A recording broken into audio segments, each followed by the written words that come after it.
sejam bem-vindos à nossa segunda aula. Meu nome é Karina, sou acadêmica do Polo, faço parte aqui do grupo da Uninter, aqui do Polo de Jaguariaíva. De acordo com o nosso vídeo anterior, eu mencionei sobre um tema base e, ao decorrer dos demais vídeos, teremos os subtemas. Então, hoje nós teremos um subtema que estará relacionado ao nosso tema principal. O nosso tema principal é a importância da educação física na formação integral do aluno em um projeto social. Então, no vídeo anterior foi mencionado que é um grupo social, no vídeo anterior foi mencionado como realizar uma aula de educação física nesse grupo. Então, hoje nós vamos para o nosso próximo tema relacionado a esse tema principal e espero que vocês anotem, estejam acompanhando, porque todo o conteúdo aqui proposto a vocês pode ser aplicado na prática. Então, vamos lá? Então, iniciamos nosso primeiro slide com a socialização e o espírito coletivo. Então, nós devemos entender o que é uma socialização, né? Eu coloquei uma imagem aqui com várias crianças. A socialização, ela resumidamente, ela é isso, né? Um grupo de pessoas com as suas características, com as suas finalidades, todos eles fazendo parte de um grupo. Então, nós temos que entender o que é uma socialização. A socialização, ela nada mais do que a assimilação de hábitos culturais. Então, a pessoa adquire um comportamento de um grupo social. Então, a socialização, ela está presente muito antigamente, né? A socialização, ela está presente através da nossa ancestralidade, né?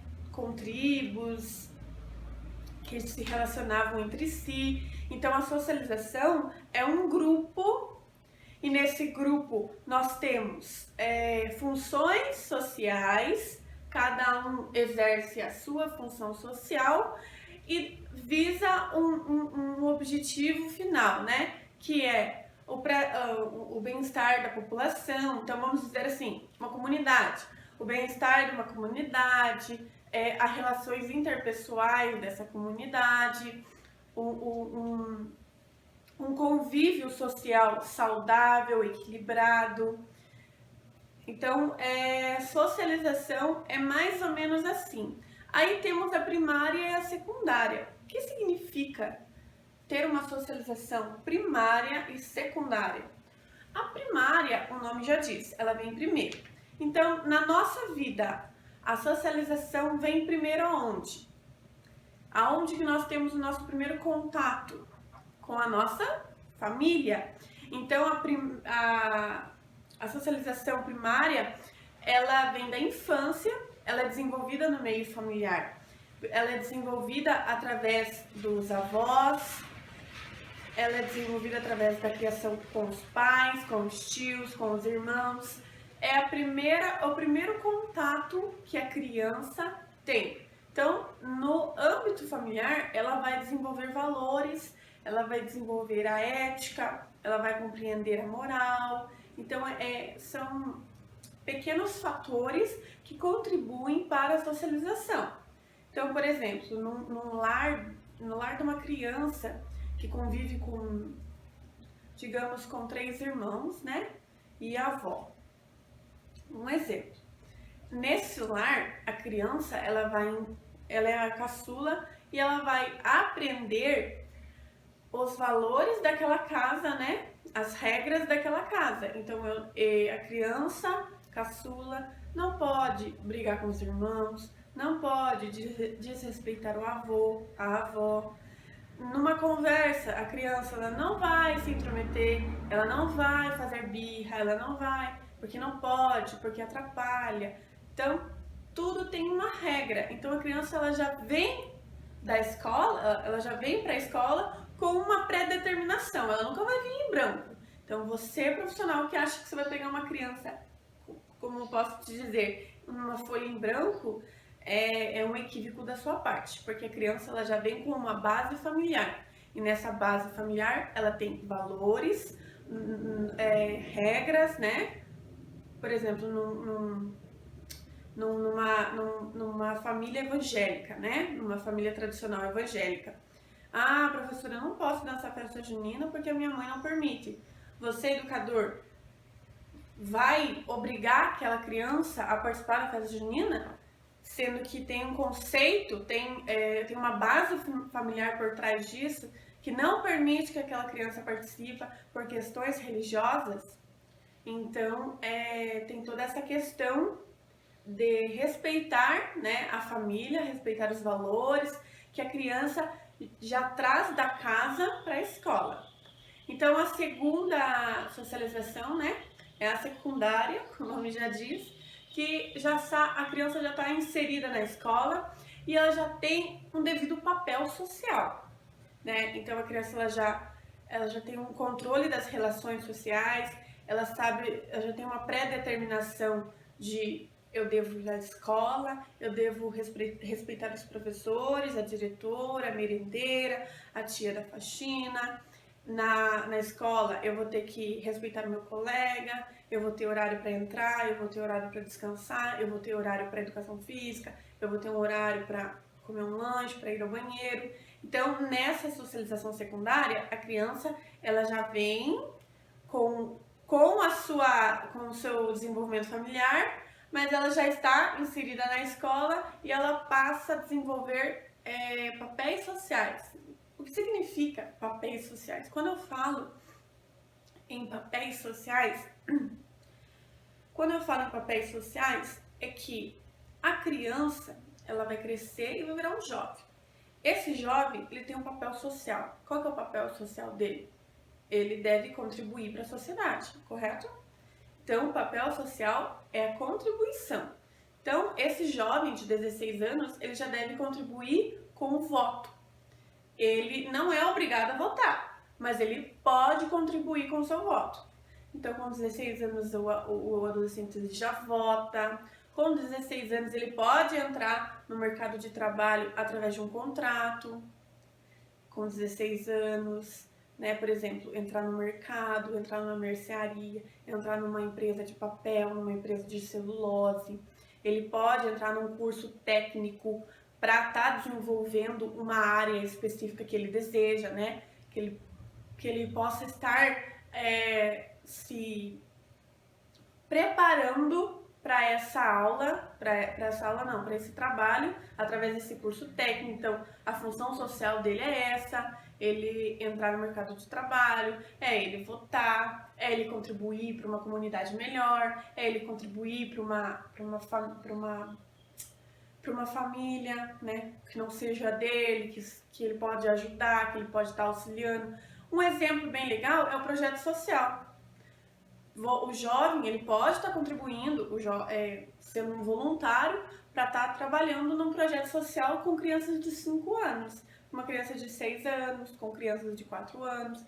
Então esse jovem, ele pode entrar num projeto social e através desse projeto social ele pode ganhar experiência e também auxiliar aquela criança. Ele pode contribuir um trabalho, né? Ele pode contribuir com o trabalho dele através desse projeto.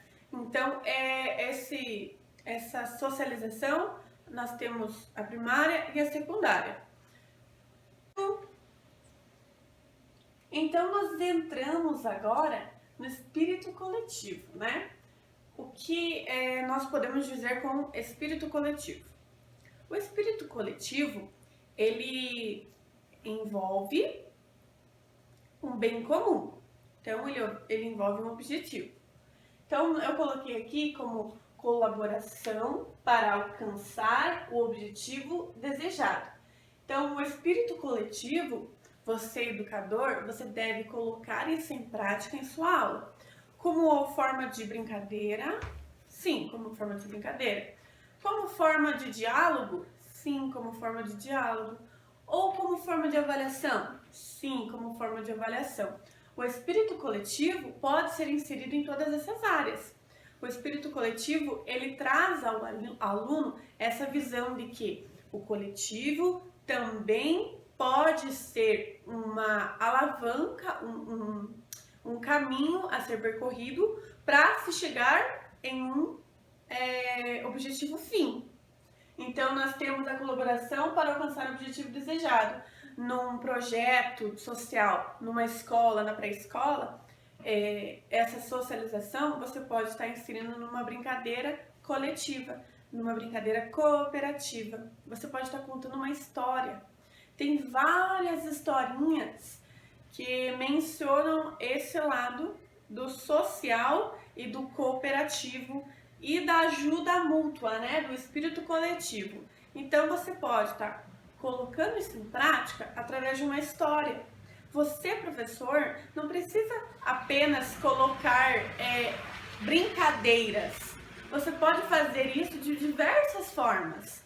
É só você se aprofundar no assunto, você buscar conhecimento, você pesquisar, você conhecer o teu público-alvo, você conhecer o seu espaço que você vai colocar suas crianças.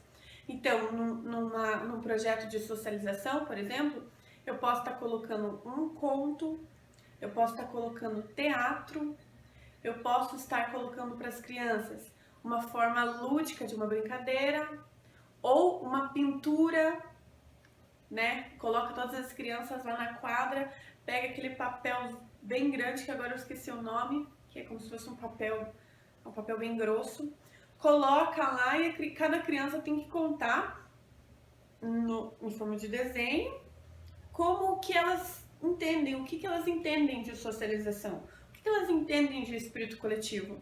Então você estica lá um papel bem comprido, que é aqueles que vêm em rolo, estica lá no chão, uma turma fica de um lado, o resto da turma, né? O restante da turma fica do outro lado. Ou, se a turma for pequena, faz numa folha só, numa folha bem grande. Ou, o mais legal, né, que elas adoram, é cada uma pegar uma folha bem grande e desenhar, ou uma folha sulfite. Desenha lá o que ela entende de socialização, pinta, usa tinta guache, usa giz de cera, usa canetinha, usa papel celofane, né, papel que a criança consegue manusear, virar bolinha e colar. Pode usar a tua criatividade. Cada criança faz o seu desenho do que ela entende de espírito coletivo e no mural, você faz um mural bem bacana com foto deles, você usa a tua criatividade, coloca todos os desenhos no mural e cada aluno explica o que ele entende ou o que é o desenho dele, né? O que você desenhou, João? Vem aqui explicar para a turma. Ah, hoje você é professor, você que vai explicar o teu conteúdo, você que vai explicar a matéria. O que é a socialização para você, João? O que você desenhou no teu, né? O que você fez no teu desenho aí?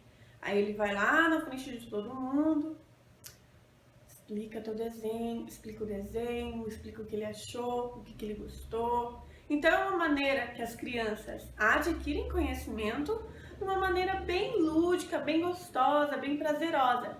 Não se esqueça de colocar o número de aulas. Imagine que uma atividade lá tem uma aula, né? 50 minutos da aula, 50 minutos da aula, e a turma é muito grande. Como que você vai colocar uma atividade com um tema socialização? Ah, mas a turma é muito grande, não consigo colocar isso em prática. Pede para outra professora trocar. Daí você, na turma, você tem 2 aulas, né, com a turma. Ou você faz uma brincadeira, uma atividade bem simplificada, que não exerça muito tempo, né, que não tenha muito tempo. E você pode estar programando também para que todas as crianças expliquem no dia da reunião dos pais, no dia de um teatro lá que pode ter, como, por exemplo, conscientização do meio ambiente. Ah, hoje é o dia da árvore. O que a socialização tem a ver com a árvore? Ah, se nós ajudarmos, se nós cooperarmos, nós podemos plantar tantas árvores, nós podemos reflorestar tal ambiente. Então a criança, ela tem um momento assim bem gostoso, bem legal, bem prazeroso, que não envolve também só brincadeira de pega-pega, de futsal. Então eu estou te dando exemplos, estou te dando ideias que você pode estar aplicando. Não precisa ser desse tema, você pode colocar outros temas, não tem problema nenhum. É apenas uma sugestão de atividade para você. Então nós colocamos nós vamos para o lado da ancestralidade, ainda nessa ideia de espírito coletivo. O que eu quis dizer com isso, né? Com a ancestralidade. Há muito tempo a socialização, o espírito coletivo já esteve presente em nós, seres humanos. Então não é de agora que nós estudamos espírito coletivo, não é de agora que nós inserimos isso na aula, no projeto social, na pré-escola. Então, desde a ancestralidade, nós temos essa questão do espírito coletivo. Na ancestralidade, a socialização ela era desenvolvida através de tribos. Cada tribo tinha a sua língua, a sua característica, o seu hábito cultural. Cada tribo tinha sua função social naquela tribo. Então tinha o benzedor, tinha a curandeira, tinha a parteira, tinha os caçadores, tinha os coletores, tinha as mulheres que produziam materiais artesanais, outras mulheres que produziam alimento, realizavam todo esse mecanismo de alimentação. Então, cada um tinha seu papel social dentro daquela tribo. E todos daquela tribo conheciam, sabiam das normas, das regras, das exigências. Tinham também um lado religioso, cada tribo tinha sua religiosidade ou não tinha religiosidade. Então, desde a nossa ancestralidade, a socialização se faz presente. Nós já também o espírito coletivo, saindo um pouco da ancestralidade, saindo um pouco do passado e voltando um pouquinho para o presente, eu coloquei a empresa, né? Falando agora do século XXI, falando agora das empresas. Só um minutinho.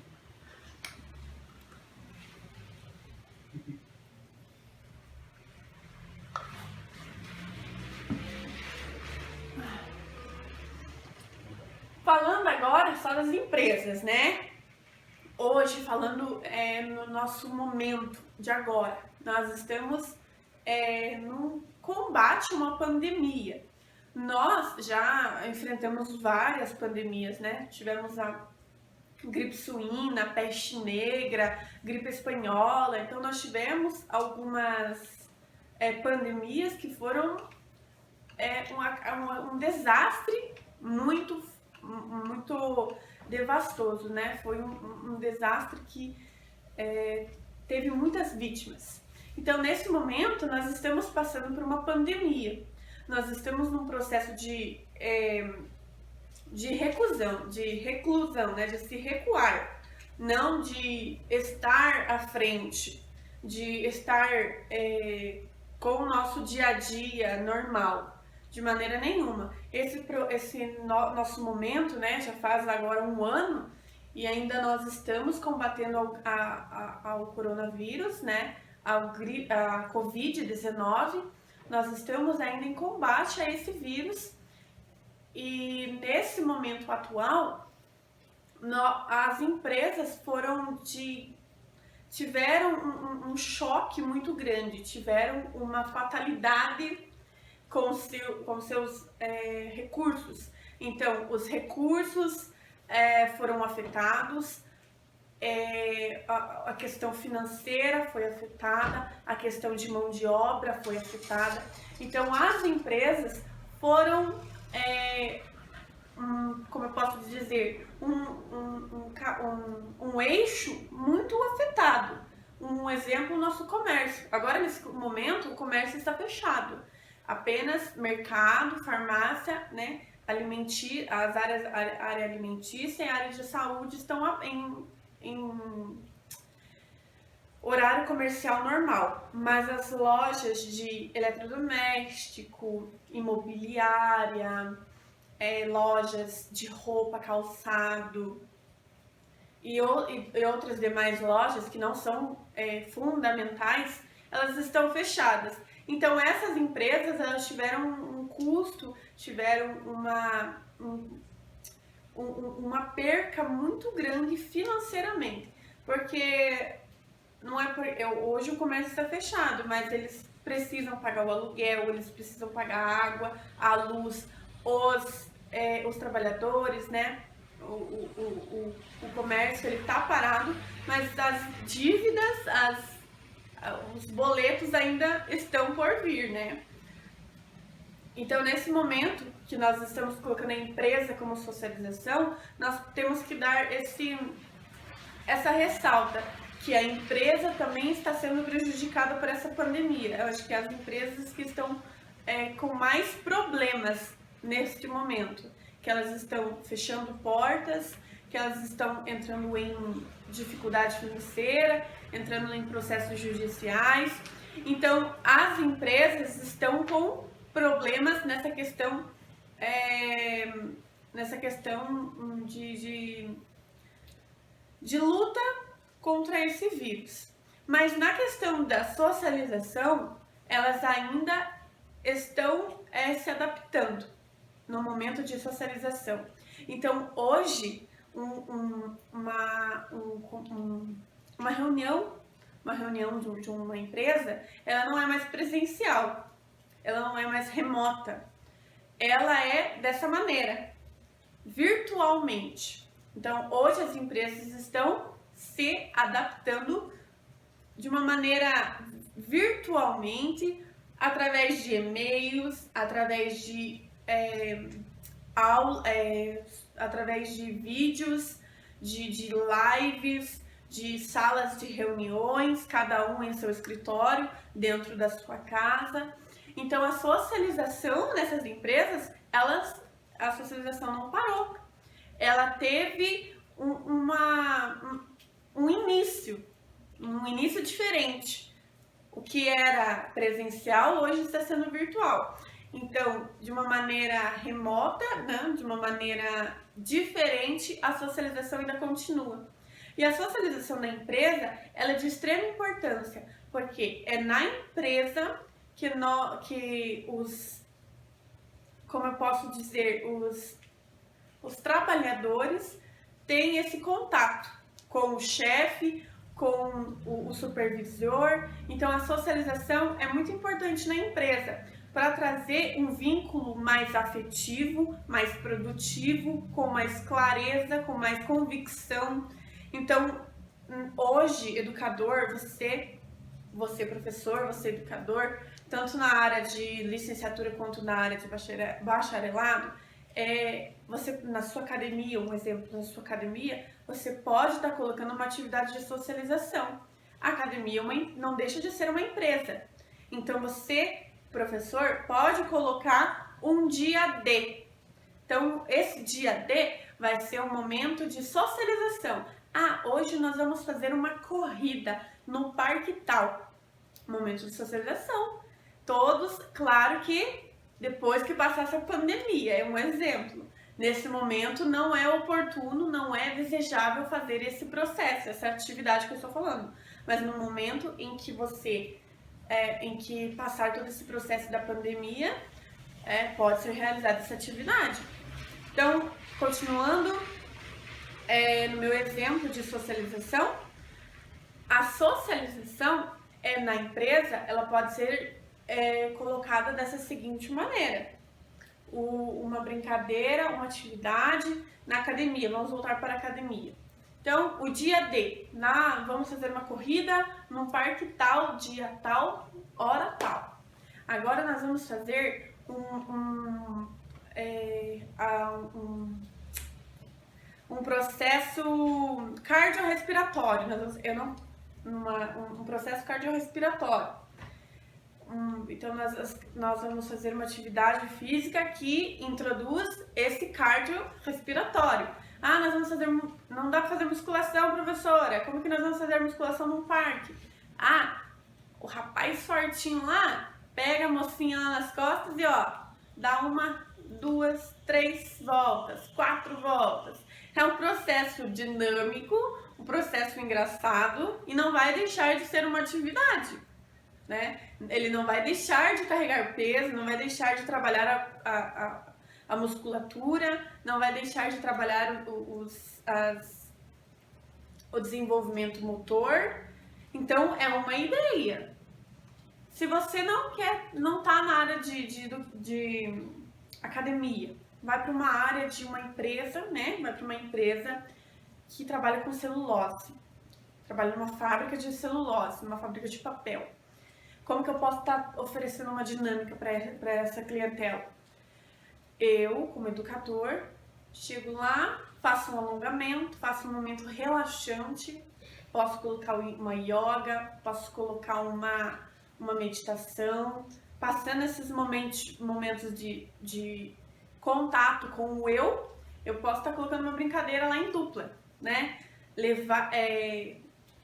Uma brincadeira que um adulto, né, consiga realizar, porque um adulto adora fazer atividades de criança. Ele não tem muita agilidade, muita rapidez, mas ele consegue e ele adora, é muito engraçado.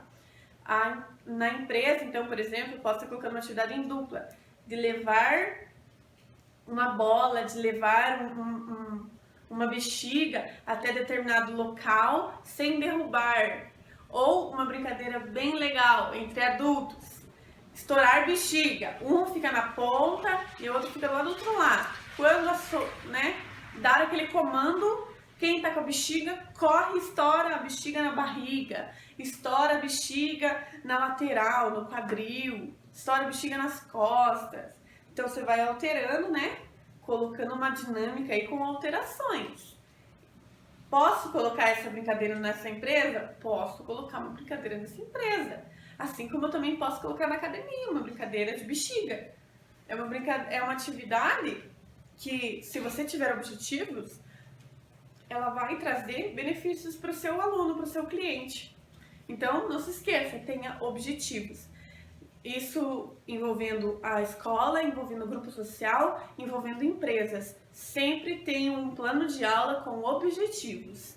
Então, agora nós já saímos desse lado adulto e agora vamos para a nossa criança, que é o nosso intuito da nossa aula, que envolve o projeto social. No projeto social nós vamos ter crianças, nós vamos ter adolescentes, nós vamos ter jovens. Então, a criança. Iniciando com a criança. A criança, ela, como eu já mencionei, nós já entendemos a socialização. A criança, na socialização, ela está na fase primária. Muito bem, está na fase primária. Então, na infância, através dos conhecimento familiar, a criança vai ir para a escola, vai ir para o projeto, vai ir para a pré-escola.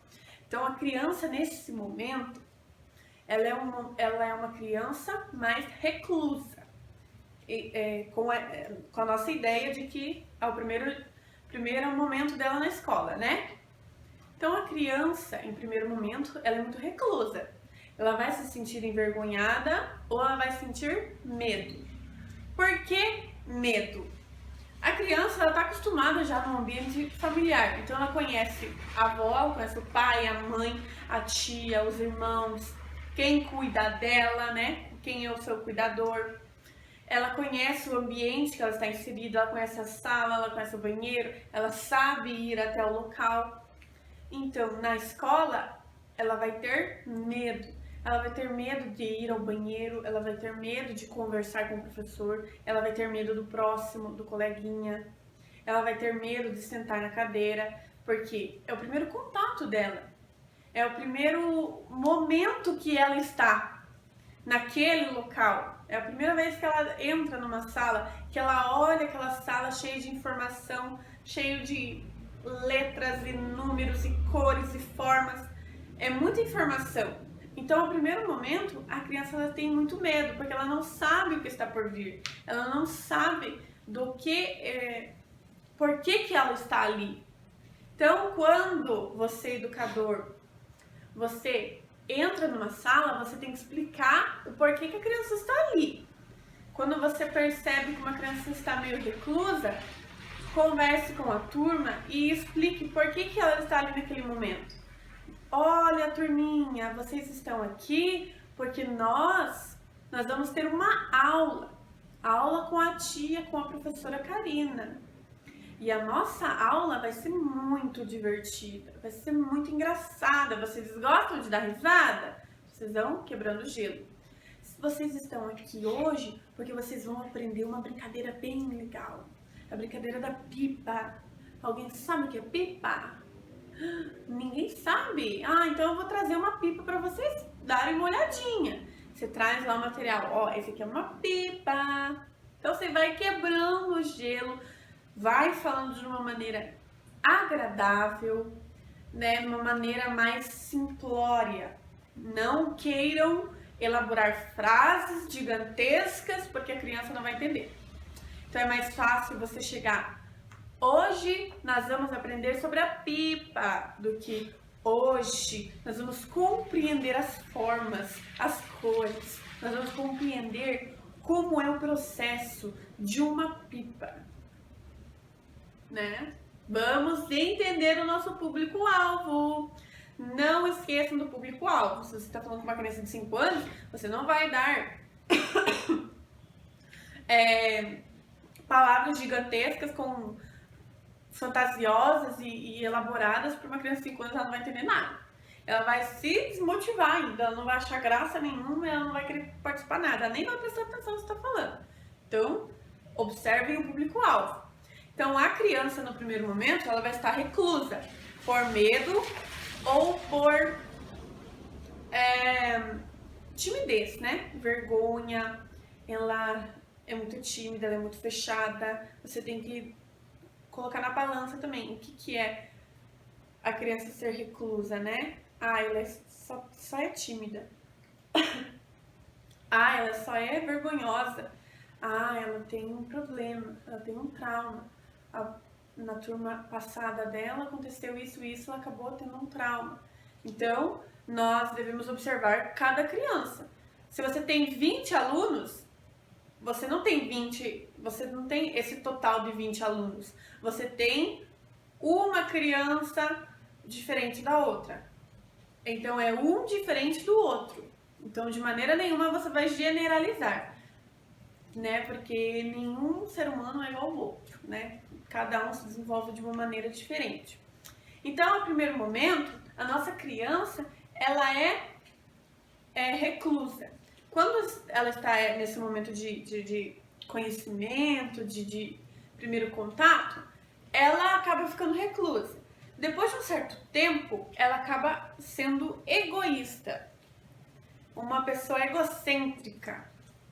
Por quê? A criança, ela já vem com um pré-histórico, né? Ela já tem uma base familiar.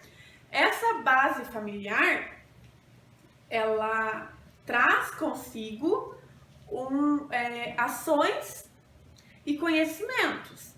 Então, nesse momento que ela está sendo egoísta, egocêntrica, é porque na casa dela, ela pode ter todos os brinquedos, ela é filha única, ela tem a todo momento. Ela vai lá, ela pega, ela brinca, ela deixa. Ela tem a atenção dos pais a todo momento. Ela tem a atenção da avó. Ela consegue ir ao parque todos os dias. Ela tem uma vida diferente da casa dentro da escola.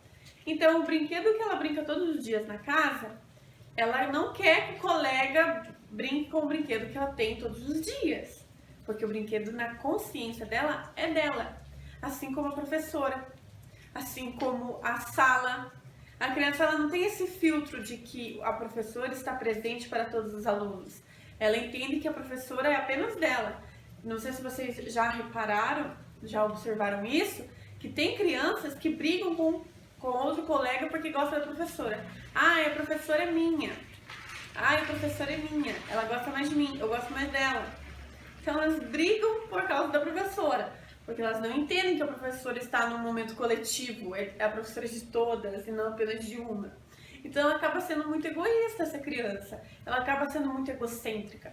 Ela se acha no direito de ter as coisas, de agir da maneira que ela deseja, porque na casa dela ela faz tudo isso.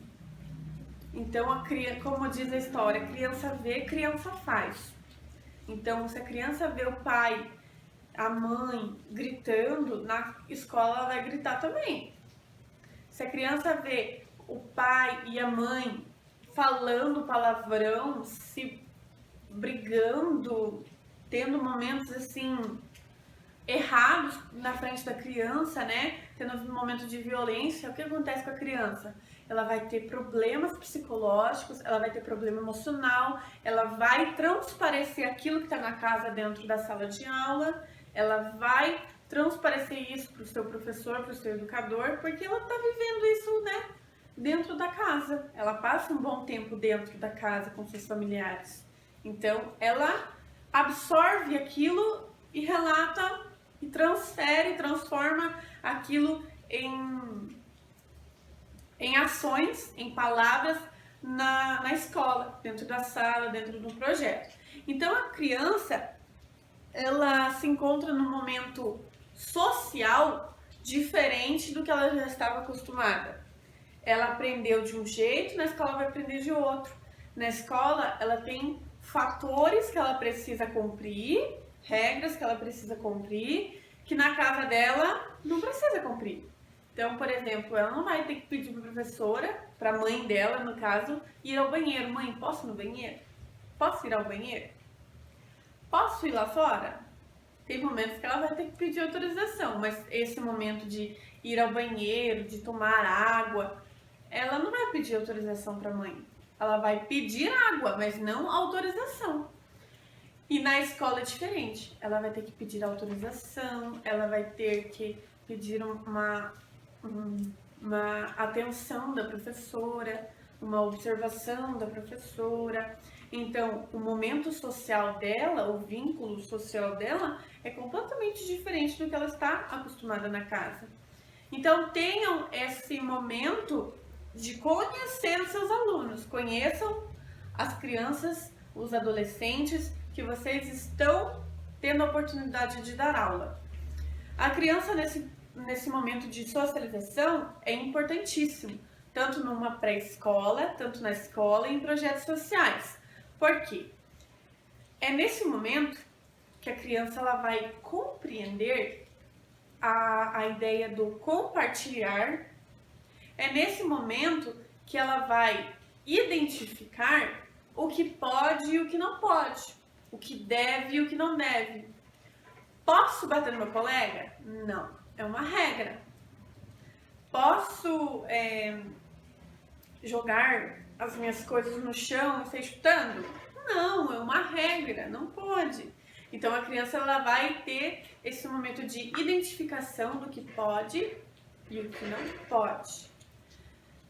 Na escola também ela vai ter esse momento de conhecimento corporal, de conhecer o seu próprio corpo, de conhecer a sua própria essência, das suas dificuldades, até onde ela consegue ir, como ela consegue realizar. Então é nesse momento que ela está com seus colegas que ela vai saber que ela consegue conversar com todo mundo, que ela consegue brincar, descer, correr, escorregar, enfim, ela consegue fazer N coisas junto com o seu colega, ou ela talvez não consiga e ela percebe que ela não consegue, ela fala para você que não consegue, então ela vai entender os seus limites. ela vai conhecer os limites corporais, os seus limites pessoais. Na socialização da pré-escola, da escola e do nosso projeto social, a criança vai conhecer também, vai ter esse contato com as relações pessoais. O que ela não tem na casa, por exemplo, ela é filha única, o que ela não tem na casa, ela vai ter na escola. Na escola ela vai ter 15 coleguinhas, então ela vai ter que saber conversar, ela vai ter que saber falar com o seu colega. Ela vai criar gosto ou não pelo momento de conversar, de falar, porque tem criança que fala muito, viu, gente? Tem criança que fala, e tem criança que não fala nada ou pouca coisa. Eu já tive alunos, né, que eu fiz um estágio, eu já tive aluno que o nome dele, eu só escutei uma vez. Ele falou o nome dele, eu só escutei uma vez ele falou o nome dele. Ele não tinha essa liberdade de expressão. Ele até tinha liberdade de expressão, só que a expressão dele era diminuída, era reduzida. E ao contrário de outros colegas que falavam a dedéu, falavam a todo momento,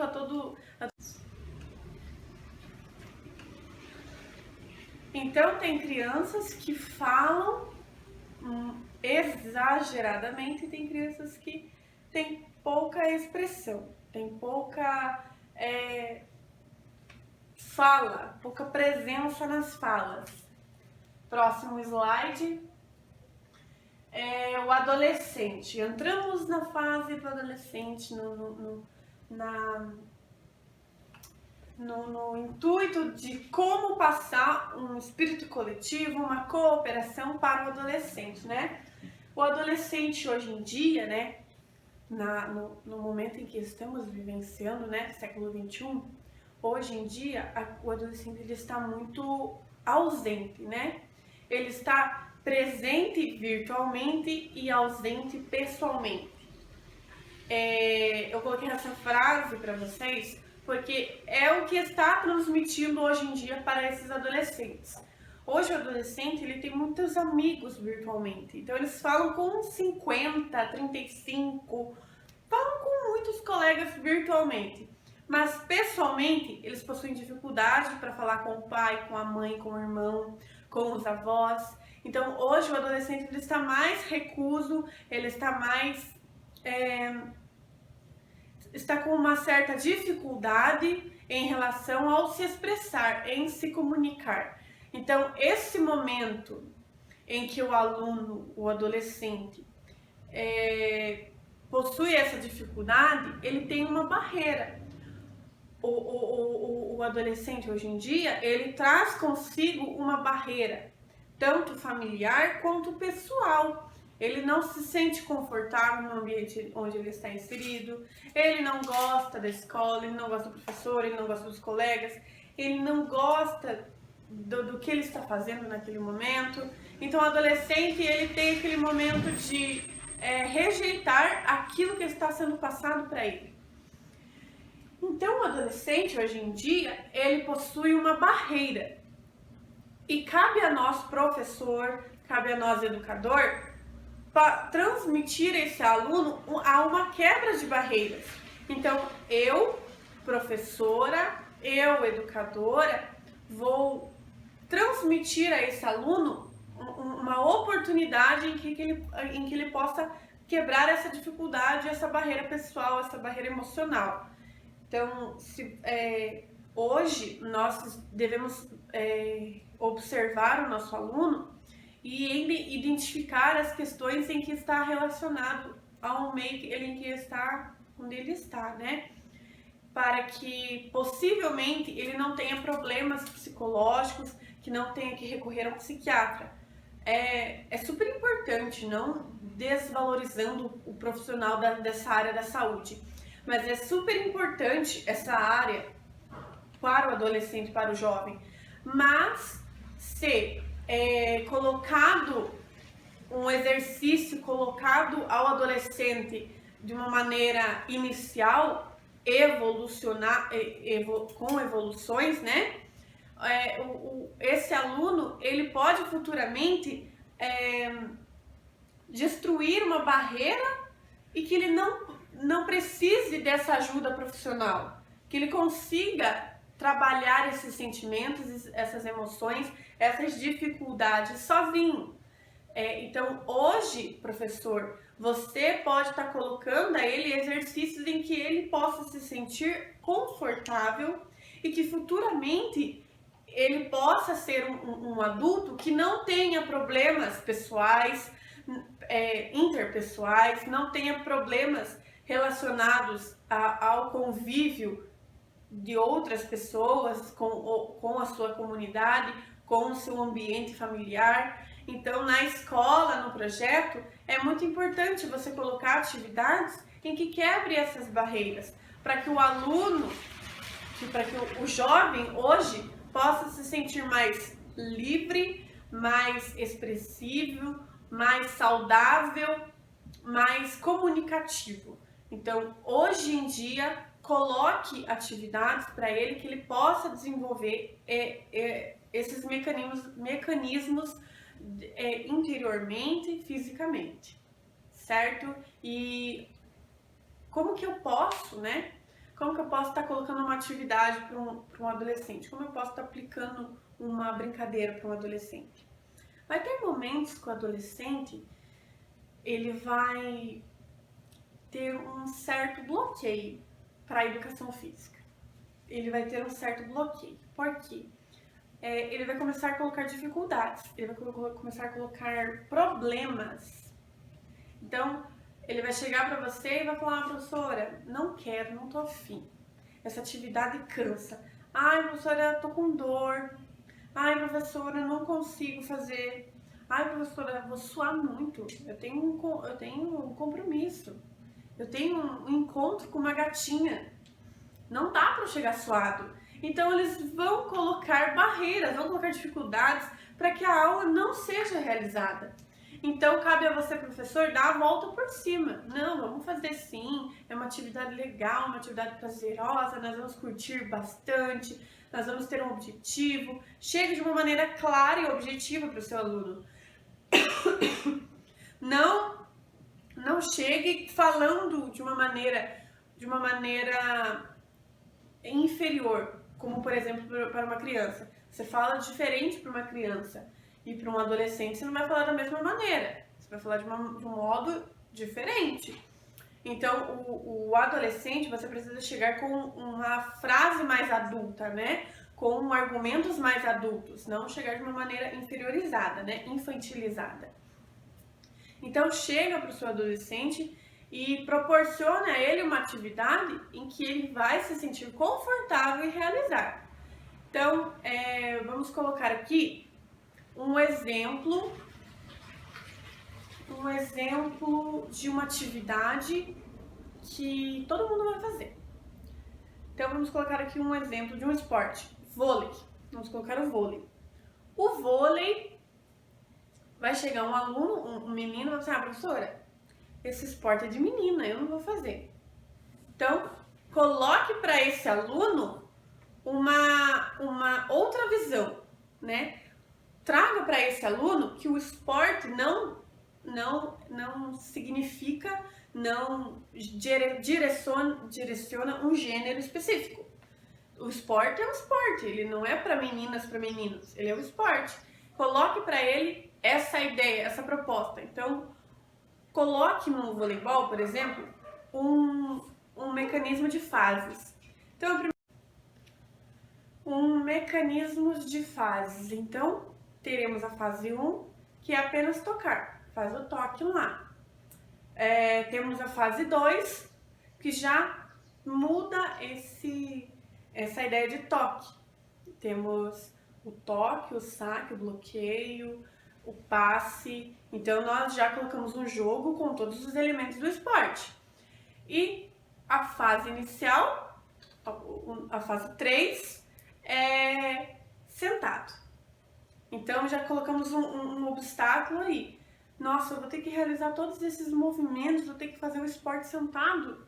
Sim, o esporte sentado. Então, coloque dificuldades para o adolescente para que ele sinta prazer em realizar, né? Que às vezes, por exemplo, esse esporte do vôlei, ele é muito mecânico, né? Então, qualquer movimento o movimento do passe, por exemplo, esse movimento eu posso estar induzindo a condução, posso ter essa visão de condução, então já é uma infração. Então, eu tenho que colocar uma atividade do esporte com fases. Posso ser rígida nas regras? Posso ser rígida nas regras. Mas dependendo da fase, eu posso estar alterando essas regras. Não tem problema nenhum. Então, coloque uma atividade para esse adolescente que ele se sinta confortável em realizar e que ele tenha uma nova experiência, uma nova visão de jogo. Como um exemplo daquele menino que achou que o esporte de voleibol era apenas para meninas.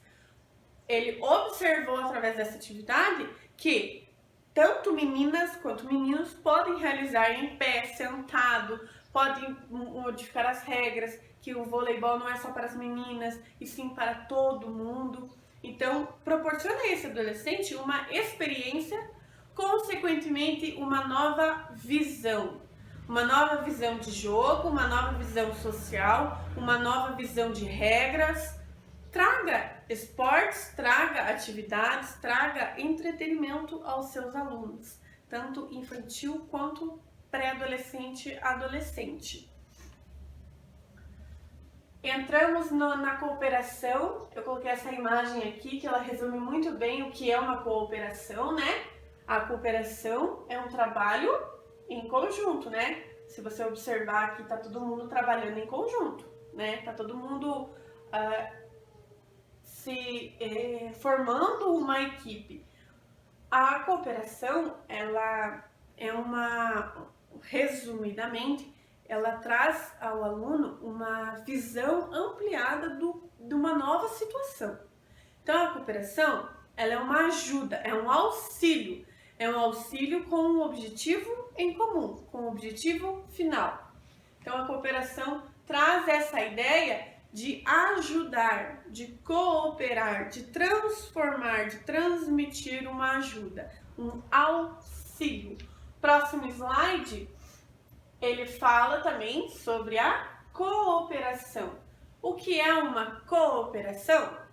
Prestar auxílio. Então, eu vou prestar auxílio para um objetivo em comum. Então, eu vou dar um exemplo bem simples, bem claro, né? Da seguinte maneira: eu tenho um colega de classe, um colega de trabalho que ele está vendendo picolé. Nesse determinado mês, ele não conseguiu vender todos os picolés e ele precisa do dinheiro. O que eu faço? Eu presto um auxílio. Eu comunico minha mãe, o meu marido, o meu filho, o meu irmão, a minha avó, a minha vizinha, e vai todo mundo lá prestar esse auxílio. Vai todo mundo lá comprar o picolé desse meu colega de trabalho. Qual que é o objetivo? É nós tomarmos picolé? Não. Né? Consequentemente, nós iremos tomar o picolé, mas o objetivo final, o nosso objetivo específico é conseguir uma renda, conseguir o financeiro para que ele pudesse pagar as suas dívidas, certo? Então, o objetivo final era esse. Agora, eu degustar do picolé é só, né, uma consequência. Então, esse é um exemplo bem simples, bem específico de como é um trabalho em cooperação. O que é um trabalho em cooperação? Você já deve ter observado nas redes sociais que muitas pessoas prestam esse tipo de auxílio, né?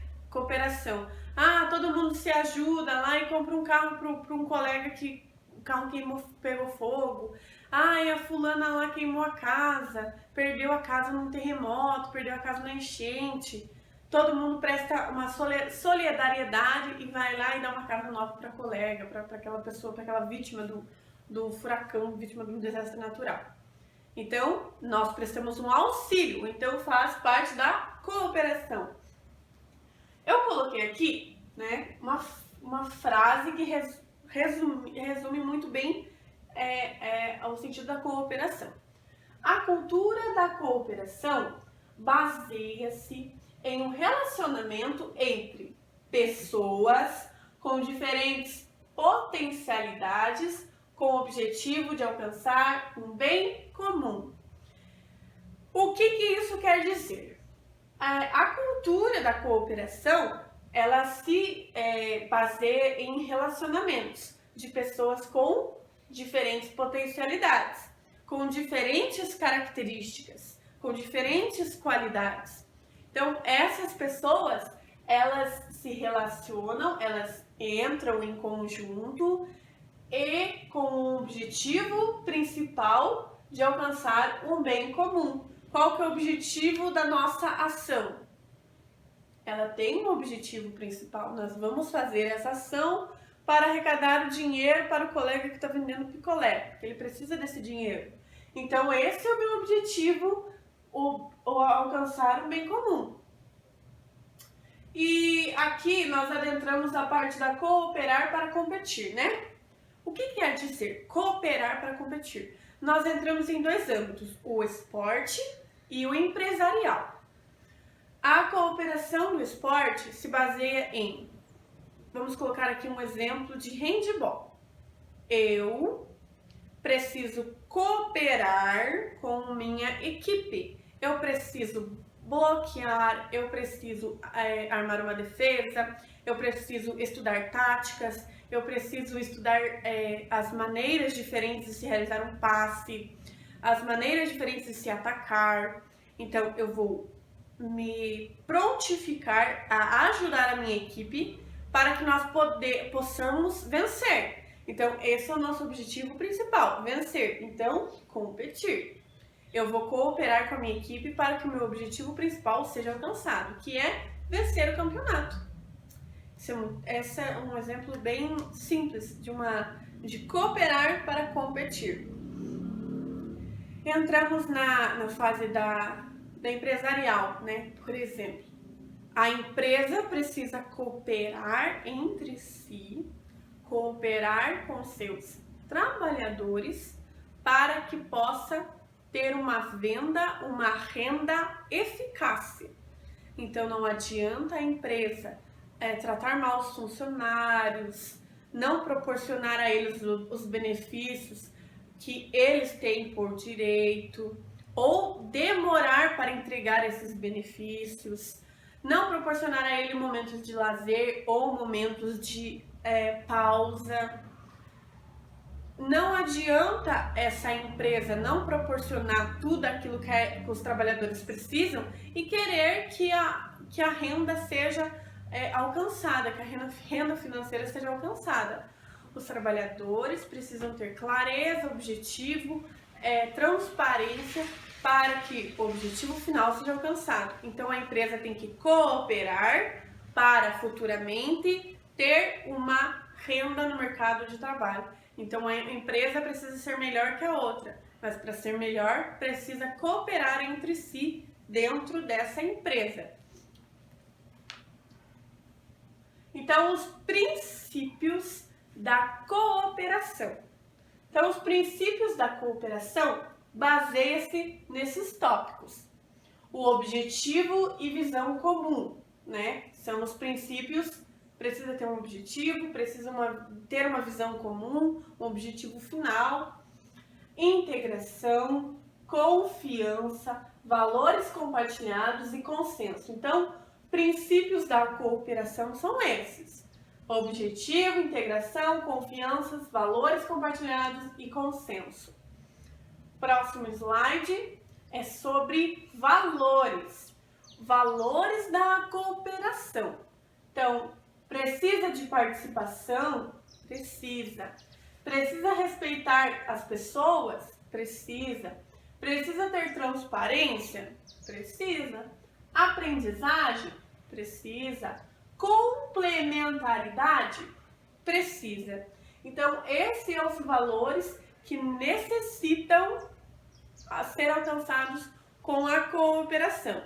Isso no intuito empresarial, no intuito escolar, no intuito de um projeto social.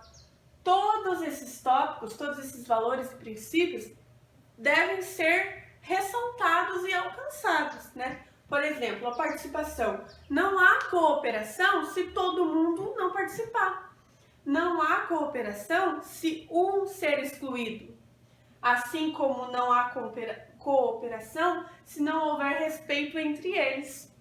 Não há cooperação se não tiver transparência. Se você não trouxer ao seu colega de trabalho, ao seu aluno, uma transparência no que você está falando, no que você está realizando. Você precisa ser claro, educador. Você precisa ser claro, objetivo. Próximo slide é sobre a prática. Eu quero ressaltar aqui uma atividade prática que eu posso estar inserindo com adultos, né? Podemos ir para esse lado da fase adulta? Podemos ir para esse lado da fase adulta, né? Podemos colocar uma atividade numa empresa que possa ser benéfica para eles, no intuito de trazer uma saúde corporal, emocional para os trabalhadores. Então, pensando no modo mais simplificado da coisa, a área da empresa. Uma atividade eu posso estar colocando para os trabalhadores é meditação. Um pouquinho de meditação, um pouquinho de yoga.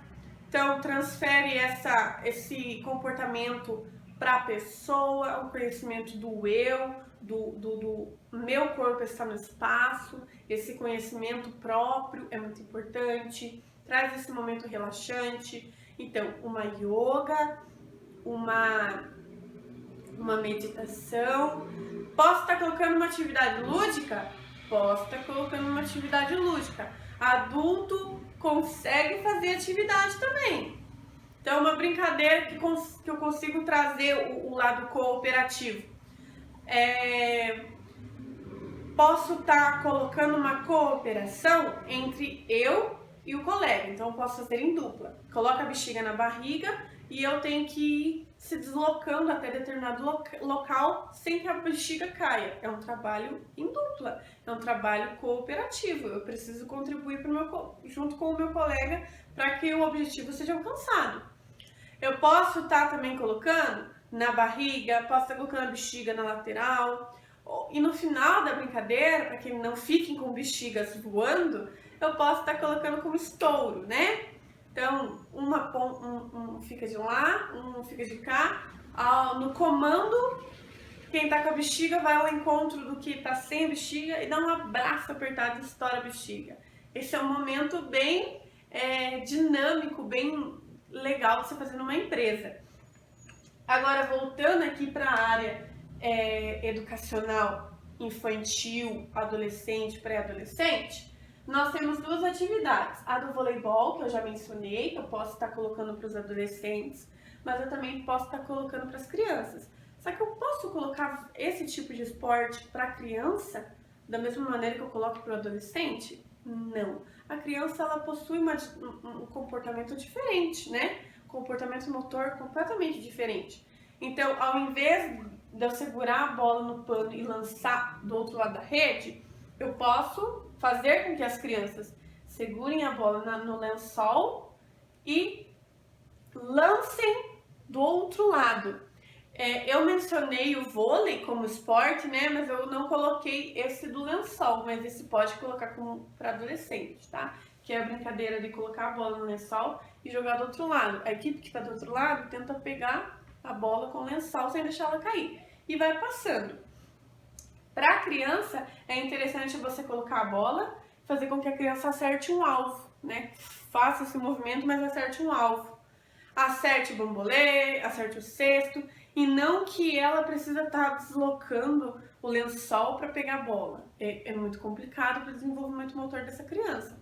Então, é mais simples ela ter um alvo. Aqui eu coloquei também como caça ao tesouro. Temos o baú aqui como caça ao tesouro. Eu posso estar colocando doces, brinquedos, eu posso estar colocando bola dentro do meu baú, para que aquela criança possa estar se desenvolvendo, possa estar aplicando essa atividade. E tanto criança quanto adolescente vai ser de grande significado, grande importância para ela. E... Tava gravando? Tá. Quer começar esse? Não.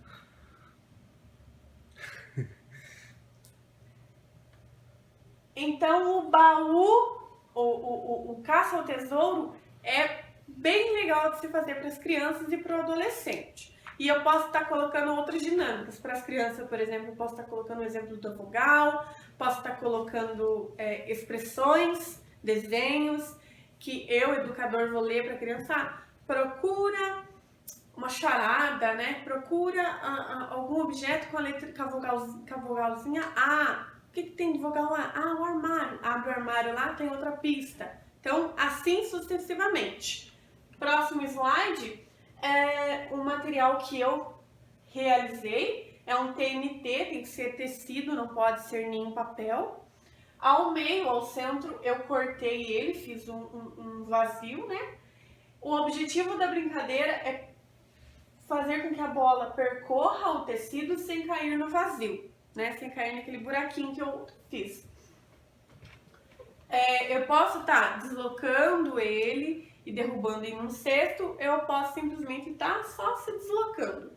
Posso fazer isso com crianças pequenas, de 5, 6, 7 anos? Posso. Posso estar fazendo com adolescente? Posso. Posso estar fazendo com adulto? Posso também. Então, esse daqui é o meu material que eu utilizei. Aqui é o centro, quando a bola vai cair, né?